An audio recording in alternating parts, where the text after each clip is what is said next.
What's going on, guys? It's your boy Cameron, and I bought a new daily. But before we get into that, I kind of want to talk about some of my other projects. So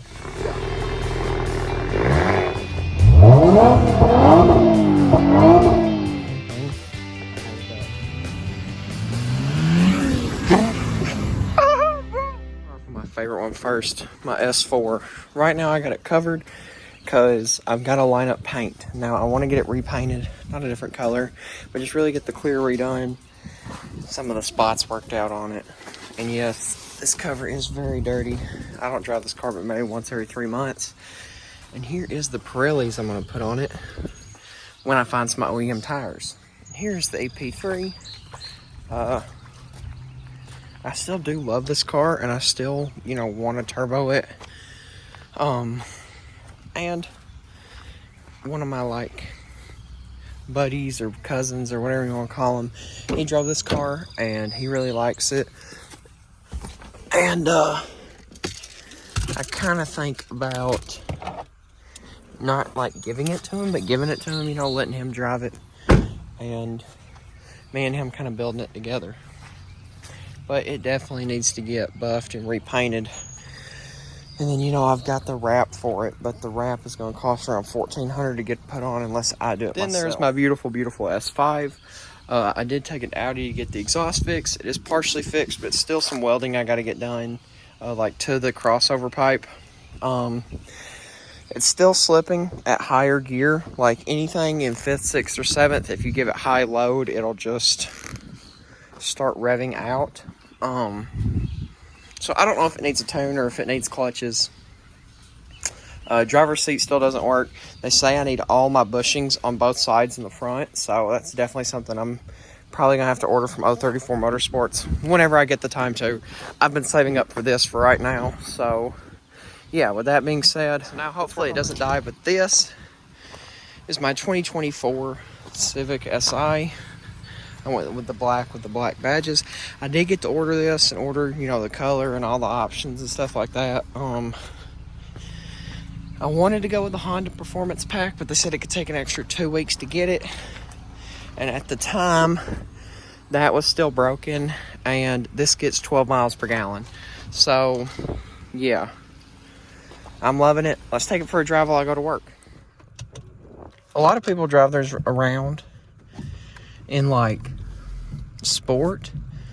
I leave mine in just normal mode because while this car is quick and fun and all that stuff, it's not fast, and from what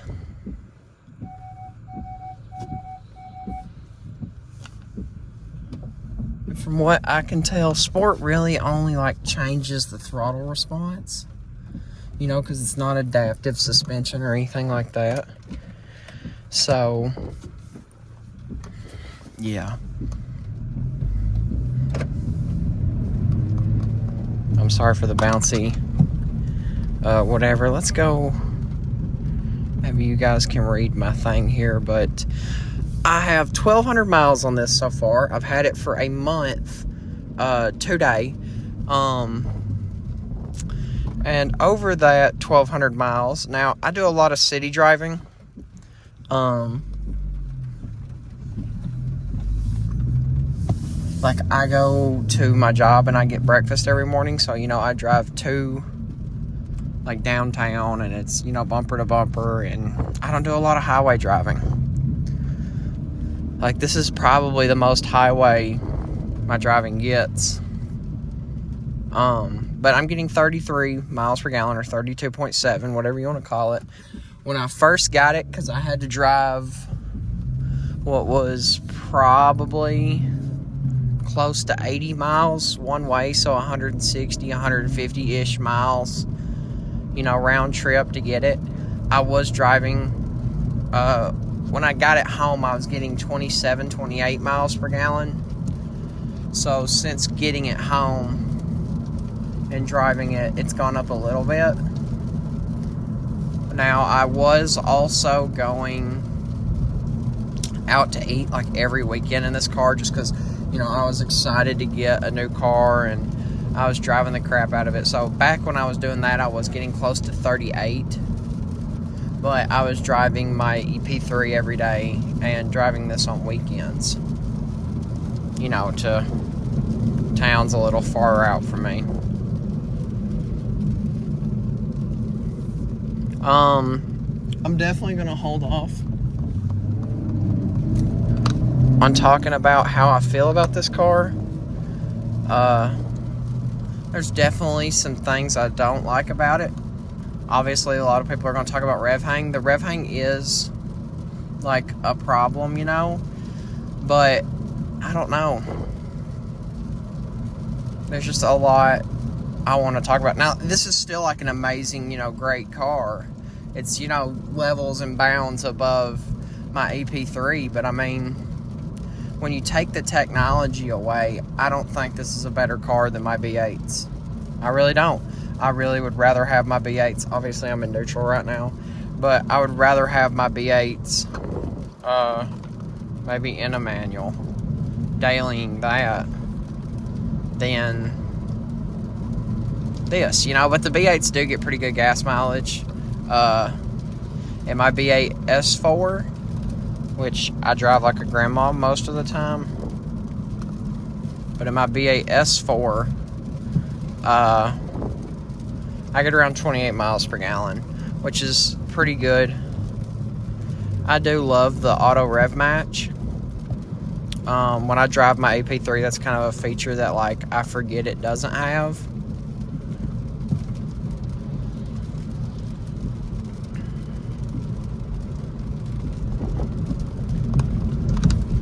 And I do want to preface all this by saying that, like, at one point when I owned nothing but my B8.5 A4 manual, it literally made me hate manuals just because of how heavy the clutch was and stuff like that. Like, it's a really good car to drive, you know, but the clutch is so much heavier than this or my EP3. And my EP3 has a, like, 10 times heavier clutch than this. And I've heard a lot of people complain about that and complain that this clutch slips not only with just like a tune, you know, with no intakes and stuff like that, but I've heard people talking about 50,000 miles the clutch slips. So it is a very soft clutch. I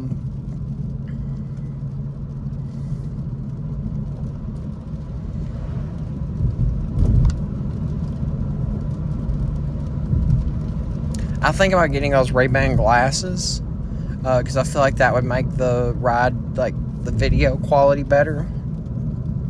I just don't want to look like a douchebag riding around in sunglasses, you know?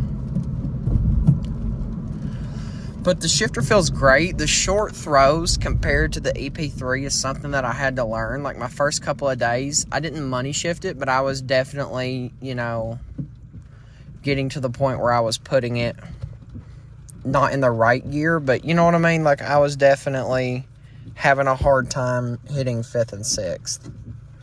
Or misshifting into 5th and 6th instead of like 3rd or 4th. But it's something that, you know, the first week or two I became accustomed to. You know, just taking that huge jump, because they talk about this is like 10% shorter throws than the 10th generation, which is, you know, shorter throws than the 9th, which is shorter throws than the 8th, which has shorter throws than the 7th. So, just not something I was used to at first, but definitely something I've become accustomed to.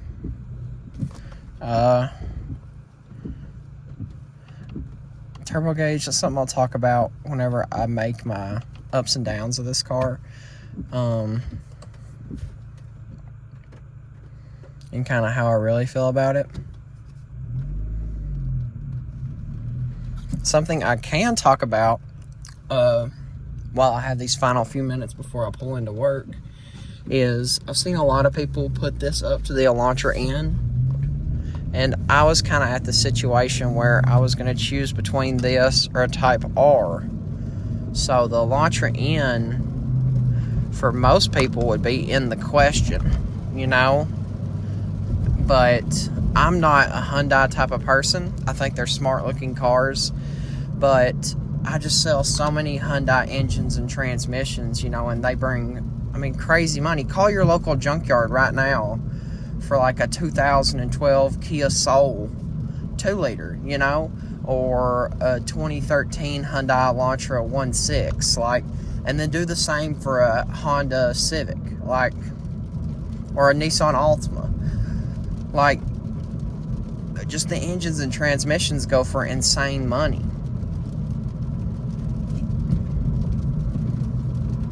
So I really was kind of scared away from a Kia. I know they have great warranties. I know that they're fun cars. But just whenever I see the prices of the engines and the people who call me on them kind of talk to me about what problems they had with the car, it kind of scared me away from buying one. It's going to get bouncy because I'm using both hands, which sucks, but I'll eventually get that problem alleviated. But I mean,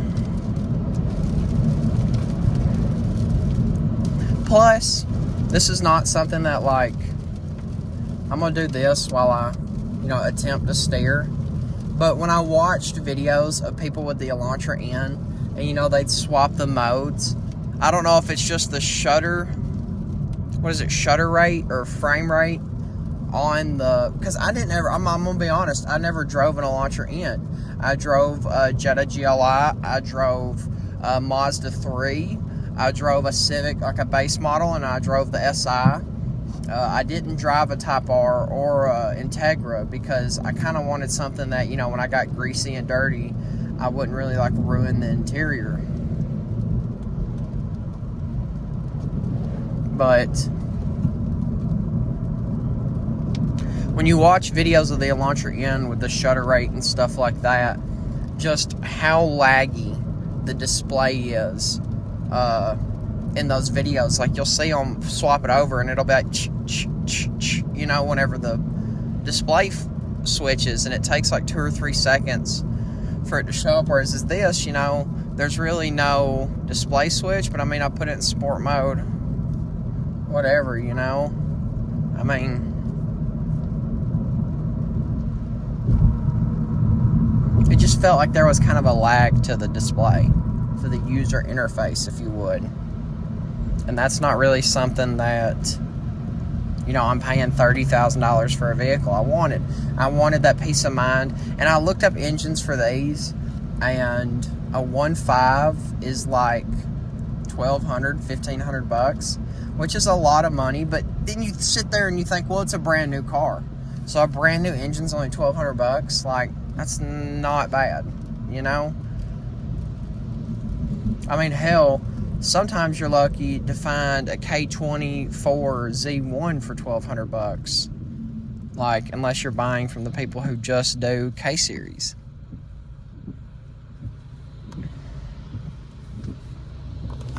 Wow. So, hoping this is a good angle. But, yeah. I didn't want an Elantra N because just the peace of mind of what the prices were on the SI stuff, and kind of seeing what Hyundai stuff goes for in general. And then, like, just the lagginess on the videos I had seen really kind of pushed me away from wanting a Kia.